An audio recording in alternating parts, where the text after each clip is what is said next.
જય સ્વામિનારાયણ તમામ વાલા હરિભક્તોને આપ સૌનું ફરી એકવાર સ્વાગત છે મારી યુટ્યુબ ચેનલ BAPS પરાવણીમાં. અને આજે આપણે ફરીવાર હાસ્યથી ભરપૂર પ્રવચન સાંભળવાના છીએ. વક્તા છે પૂજ્ય KP સ્વામી. એમના પ્રવચનની અંદર જીવનને જે ઉપયોગી થાય એવી વાત હાસ્ય સાથે જે રજૂ કરે છે એ સાંભળવાની ખૂબ મજા આવે છે. તો આજનું આ પ્રવચન ખૂબ મજા આવે એવું રહેવાનું છે. જ્ઞાન સાથે ગમ્મતની વાત પૂજ્ય KP સ્વામી પોતાના દરેક પ્રવચન અંદર કરતા હોય છે. આજના આ પ્રવચનની અંદર આપણે મિમિક્રી સાંભળશું, જોક સાંભળશું અને પ્રમુખ સ્વામી મહારાજના જે જીવનના જે પ્રસંગો છે પણ આજે આ પ્રવચન અંદર સાંભળશું. તો વિડીયો સંપૂર્ણ જોજો એ પહેલાં જો હજી સુધી ચેનલને સબસ્ક્રાઇબ નથી કરી તો ચેનલ સબસ્ક્રાઇબ કરો, વિડીયો લાઈક કરો, વિડીયોને શેર કરો. આવો આજનું આ પ્રવચન શરૂ કરીએ. જય સ્વામિનારાયણ.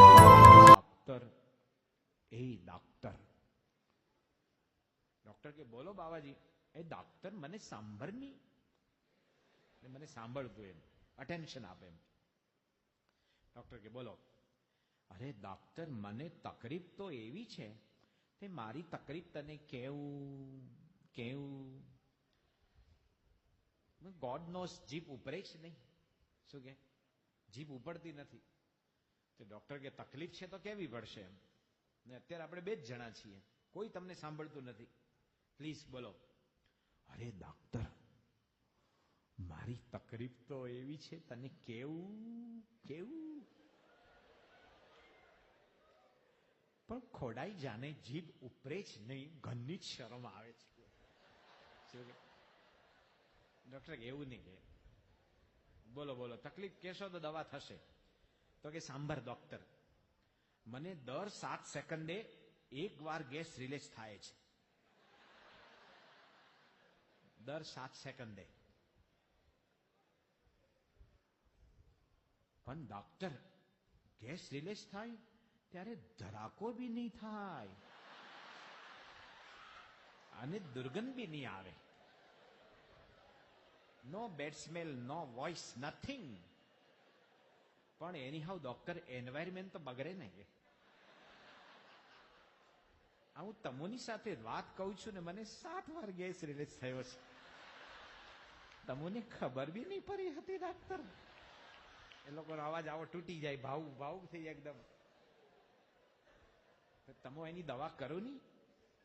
ડોક્ટર એનો કેસ સાંભળ્યો, પછી એને દવા આપી, ટેબ્લેટ્સ. એવી આજે શુક્રવાર છે, શનિવાર છે, આ 8-7 દિવસનો ડોઝ છે. સવાર બપોર સાંજ લેજો અને આવતા શનિવાર પાછા આવજો. તો કે સારું, તારો ઘરનો જ આભાર ડોક્ટર. એ તો ઘરે ગયા અને ડોઝ પણ લીધો. અઠવાડિયા પછી આવ્યા. ડોક્ટર કે આવો બાવાજી, પારસીને બાવાજી કે આવો બાવાજી, તકલીફમાં કોઈ ફરક, રિલીફ થયા, મુશ્કેલી ઓછી થઈ? અરે ડોક્ટર, હજુની બી તકલીફ એવી જ. ડોક્ટર કે પણ શું? તો કે ડોક્ટર, તકલીફ તે ટેબ્લેટ આપ્યો ને તે મારી તકલીફમાં એડિશન થઈ ગયો, કે તકલીફ વધી ગઈ. શું કે? ડોક્ટર કે તકલીફ વધે નહીં. શું વધી બોલો? તો એને 1-2 વાર જોયું, આજુબાજુ કઈ સાંભળતું નથી ને. કે ડોક્ટર, હવે તો ધડાકો બી થાય છે. પહેલા નતું થતું. કે શું કે પહેલા નતું થતું. તે ડોક્ટર હતો ને એ કે ગુડ ન્યૂઝ. શું કે ગુડ ન્યૂઝ, સારા સમાચાર. તે પારસી લોકો પાછા શોર્ટ ટેમ્પરેચર હોય. એ કે અરે તું તો કોઈ માણસ છે કે લાલટેન છે? લાલટેન એટલે ફાનસ. એ કે મને તકલીફમાં એડિશન થયો અને મોટો ગુડ ન્યૂઝ તું બોલે છે, કે શું ગુડ ન્યૂઝ છે? કે તો ડોક્ટર કે હવે જોક સમજવા જેવો આવ્યો. ડોક્ટર કે તમારા કાનનો પ્રોબ્લેમ સોલ્વ થઈ ગયો, હવે નાકની દવા શરૂ કરીએ. આનો પ્રોબ્લેમ સોલ્વ થઈ ગયો, ધડાકો સાંભળતા થઈ ગયા ને, હવે આની દવા. એ તમે એકલા પડશો વધારે મજા આવશે હસવાની.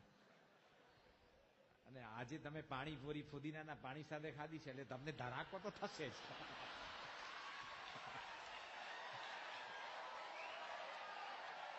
પણ એક સમજવા જેવું પણ છે કે વિવેક સાગર સ્વામીને મ્યુઝિક શીખવાની બહુ જ ઈચ્છા હતી, અતિશય ઈચ્છા હતી. પણ યોગી બાબા કે નહીં, તમને સંસ્કૃતના વિદ્વાન બનાવવા છે. શું કીધું? તો જ્યારે પોતાની ઈચ્છા હોય અને ઈચ્છાને પોતાના ગુરુ મરડે તો પોતાની ઈચ્છા મૂકી દે, પણ એક સાધના છે, સંગીત છે એક જાતનું. વિવેક સાગર છે ને અત્યંત ઈચ્છા હતી, પણ યોગી બાબા કે તમને સંસ્કૃત ભણાવવા છે. તો વિવેક સાગર સાહેબનો અવાજ મીઠો છે, તમે ઘણી વાર સામ મૂકતા હશે અહીંયા. દુખણા દૂર કરો સંકટ સરવે હરો સ્વામી બાબા નિર્દોષ કરો છો ભક્તોને મારી થાપા. આવી તો ગાતા હોય છે એમ શ્વાસ લેતા લેતા. એટલે દિલીપભાઈ કીધું વિવેક સાગર સાહેબ કે તમે કમ્પોઝ કરો. વિવેક સાગર કે અત્યારે ટાઈમ કે બાપા જોડે ફરવાનું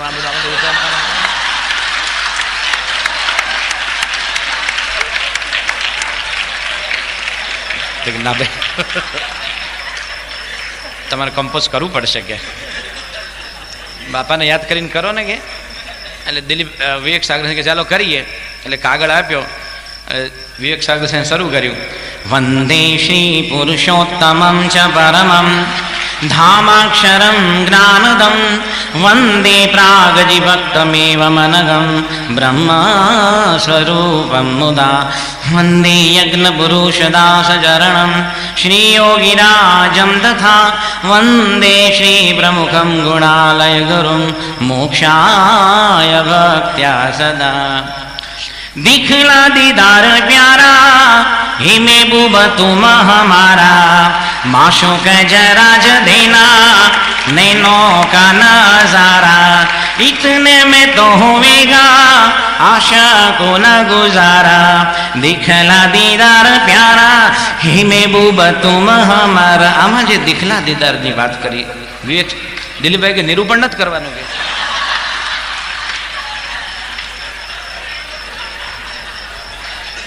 દિલીપ કાકા કે પણ આમાં તો કઈ મ્યુઝિક તો ઠીક છે, ફિલર પણ મુકાયું નથી કે આમ સિતારના 2 સ્ટ્રોક મૂકવા હોય અથવા ફ્લ્યુટના કંઈક 2 સૂર મૂકવા હોય તોય જગ્યા નથી. વિવેક સાગર સિંહ આ તો આપણે આવડતું એવું ગાયું થયું ત્યારે ચાલો જય સ્વામિનારાયણ. દિલીપભાઈ એવા મૂંઝાણા. પછી એમણે છે ને કિશોર કુમાર પાસે ગયા કે ભાઈ આ કિશોર કુમાર કેવું ગાય આ ભજન. એટલે કિશોર કુમારને આપ્યું. એની પણ એક સ્ટાઇલ હતી અને કિશોર કુમારના કંઠમાં છે ને એક જાદુ હતો. એ જે યોડલિંગ કરતો હતો ને યોડલિંગ એ બહુ અઘરો છે. તમને લાગે યોડલિંગ એટલે હું કરે ને ભાઈ સહેલું નથી, ગળાના ભૂક્કા બોલી જાય જો ન આવડતું હોય તો. અને કિશોર કુમારની પાસે આખી દુનિયાનું બધું મ્યુઝિક હતું. ચાઇનાનું હોય, સાઉથ કોરિયા હોય, તમે અરબસ્તાનનું માગો, નેધરલેન્ડનું, જર્મની, ડેનમાર્ક, કોઈ પણ દેશનું જે ફોક મ્યુઝિક હોય એનું કલેક્શન એની પાસે હતું. એવો જબરજસ્ત એની પાસે કલેક્શન હતું. એટલે કિશોર કુમાર યોડલિંગ કરે. એમ કીધું યોડલિંગ અઘરું છે. જેમ તમે જો અમુક વાર કાઠિયાવાડી ગાયક હોય ને જે ગાનારો એ પોતાના અવાજને ક્રેક કરે. શું કરે? અવાજને તોડે. પછી અવાજને તોડવો એ પાછો એક્ઝેક્ટ અમુક ટાઈમે જ તોડાય, પાછો જ્યાં ત્યાં ન તોડાય. અને જો જ્યાં ત્યાં તોડે તો શું થાય? હું તમને એમ દાખલો આપીને સમજાવું કે એક ભજન છે એને હું પહેલાં સિમ્પલ ગાઉં છું એમ, એટલે ક્રેક કર્યા વિના. પણ જ્યારે ગાયક ક્રેક કરે ને તો કાઠિયાવાડી ભજનની જે વેલ્યુ વધી જાય, એનું જે કહે ને કે કમ્પોઝિશન વેલ્યુ વધી જાય. કે એક ભજન છે એ સિમ્પલ ગાઉં છું ને પછી ક્રેક કરેલું ગાઉં છું. તમે બંને સાંભળજો. તે કાઠિયાવાડી ગાયક ગાતો હોય ને સિમ્પલ ગાઉં છું પહેલાં કે ગગન ચડીને મેં જોયું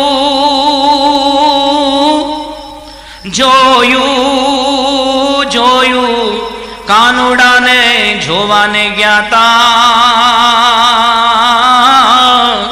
હે રાતડી અંધારી. આ સિમ્પલ ગાયું. હવે જે ક્રેક કરે ને તો તમને કેવું મીઠું લાગે એવી રીતે ગાય કે ગગને ચડીને મેં જોયું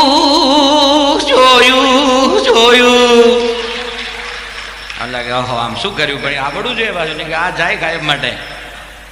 આને ક્રેક કર્યો કહેવાય. એને શું કે કુકડો બોલાવ્યો. શું કે કાઠિયાવાડીમાં કુકડો ક્યાં બોલાવે મહત્વનું છે. જ્યાં તો કુકડો ન બોલાવે કે કુકડો કાંઈ મૂંગો થઈ જાય પાછો. એમ દિલીપ કુમાર યોડલિંગ કરતા હતા. સોરી કિશોર કુમાર. એટલે દિલીપભાઈએ કિશોર કુમારને ભજન આપ્યું.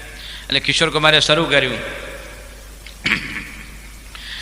દિખલા દીદાર પ્યારા.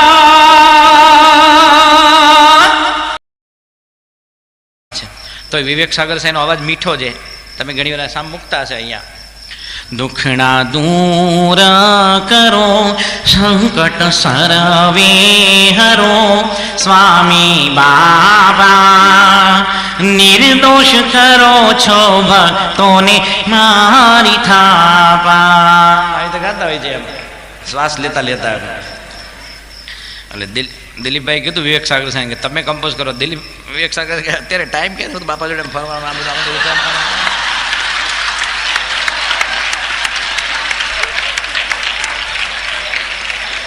ના ભાઈ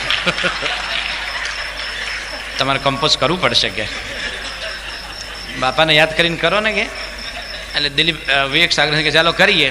એટલે કાગળ આપ્યો. વિવેક સાગર સાહેબ શરૂ કર્યું. વંદે શ્રી પુરુષોત્તમં ચ પરમં ધામાક્ષરં જ્ઞાનદં વંદે પ્રાગજીભક્તમેવ મનગં બ્રહ્મ સ્વરૂપં મુદા વંદે યજ્ઞપુરુષદાસચરણં શ્રીયોગિરાજં તથા વંદે શ્રી પ્રમુખં ગુણાલય ગુરું મોક્ષાય ભક્ત્યા સદા. दिखला दीदार प्यारा ही महबूब तुम हमारा माशूक जरा ज देना नैनों का नजारा इतने में तो होवेगा आशा को न गुजारा दिखला दीदार प्यारा ही महबूब तुम हमारा. આમાં જે દિખલા દીદારની વાત કરી વિવેક દિલીપભાઈ કે નિરૂપણ નથી કરવાનું કે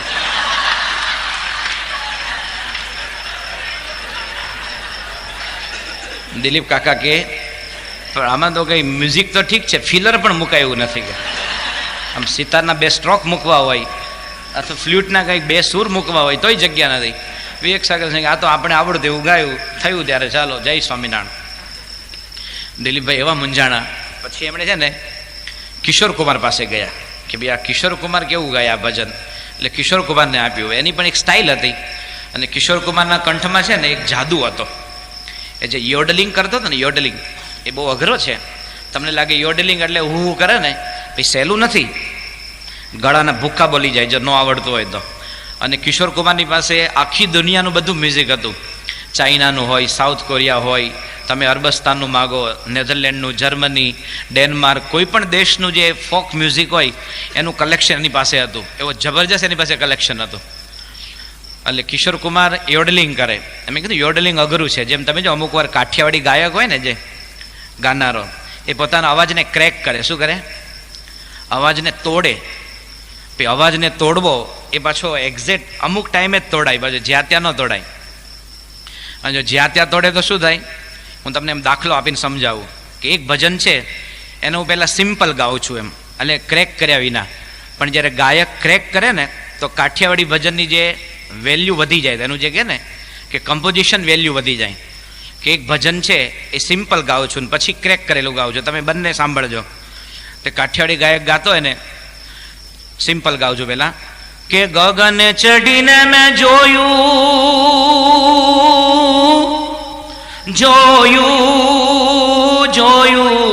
કાનુડાને જોવાને ગયા તા હે રાતડી અંધારી. આ સિમ્પલ ગાયું. હવે જે ક્રેક કરે ને તો તમને કેવું મીઠું લાગે એવી રીતે ગાય કે ગગને ચડીને મેં જોયું.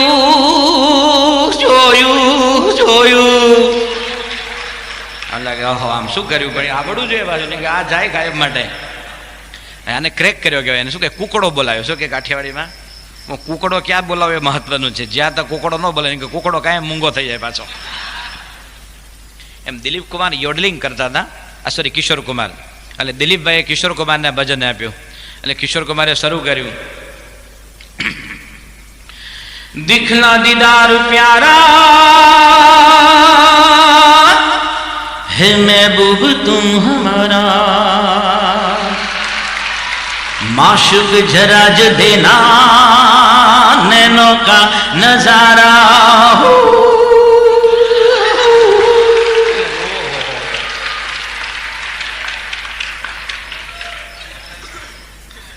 દિલીપભાઈ કે ઓહો હો તમે આ ઓહો શું કર્યું કે તો કે એ તો આવે જ કે મારી સ્ટાઇલ છે કે પછી દિલીપભાઈ એમની પાસે પણ એ ભજન લઈ લીધું અને પોતે જ કમ્પોઝ કરેલું, અને પછી મન્નાડે એ ભજન ગાયેલું જે આપણી લોંગ પ્લે રેકોર્ડ છે, પ્રેમ સખી ગાવત હરિગુણ.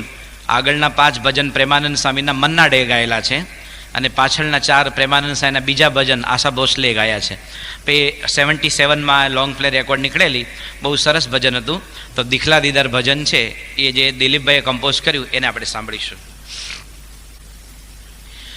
રામ કૃષ્ણ ગોવિંદ જય જય ગોવિંદ, રામ કૃષ્ણ ગોવિંદ જય જય ગોવિંદ, હરે રામ ગોવિંદ જય જય ગોવિંદ, હરે રામ ગોવિંદ જય જય ગોવિંદ.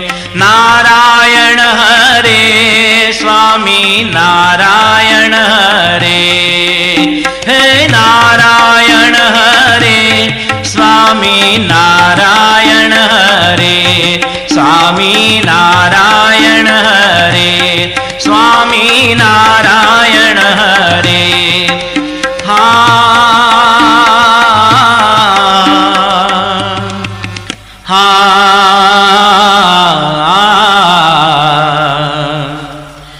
दिखला दीदार प्यारा, दिखला दीदार प्यारा, ए महबूब तुम हमारा, दिखला दीदार प्यारा.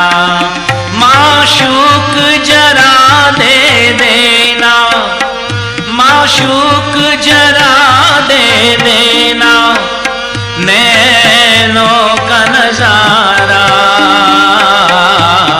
इतने में तो होएगा, इतने में तो होएगा, आशिक न गुजारा, दिखला दीदार प्यारा, दिखला दीदार प्यारा.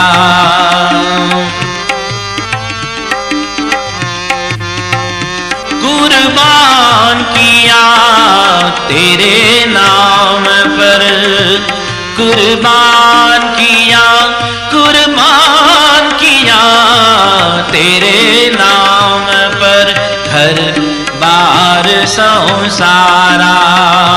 कुर्बान किया तेरे नाम पर, घर बार संसारा.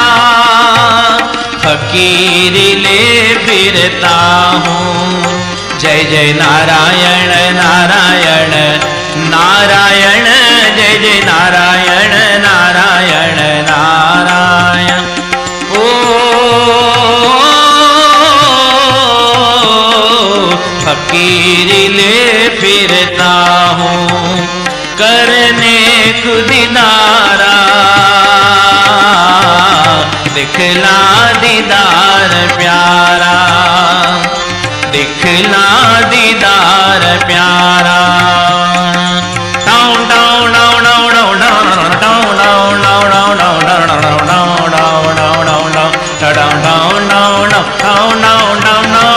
तकसीर माफ करना, तकसीर माफ करना, तकसीर माफ करना.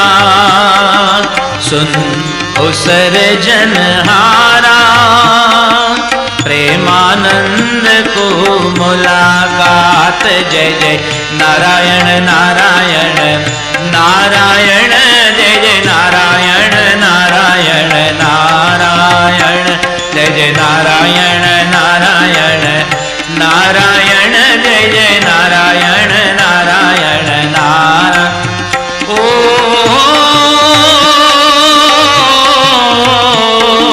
प्रेमानंद को मुलाकात देना, नंद दुलारा,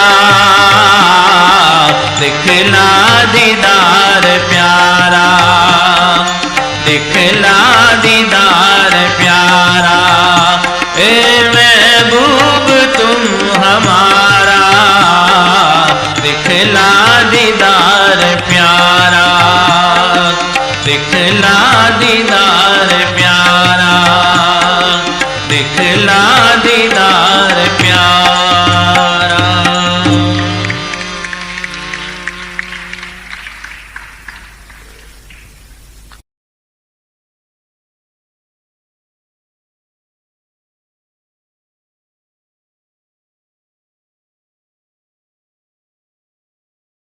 તો જોઈને હરિભક્તો પૂજ્ય કેપી સ્વામીના પ્રવચનની અંદર આપણને ખૂબ આનંદ જ થાય, કારણ કે એમના જોક્સ, મિમિક્રી જે એમની સ્ટાઇલમાં જે કરે છે એ ખૂબ સાંભળવાની મજા આવે.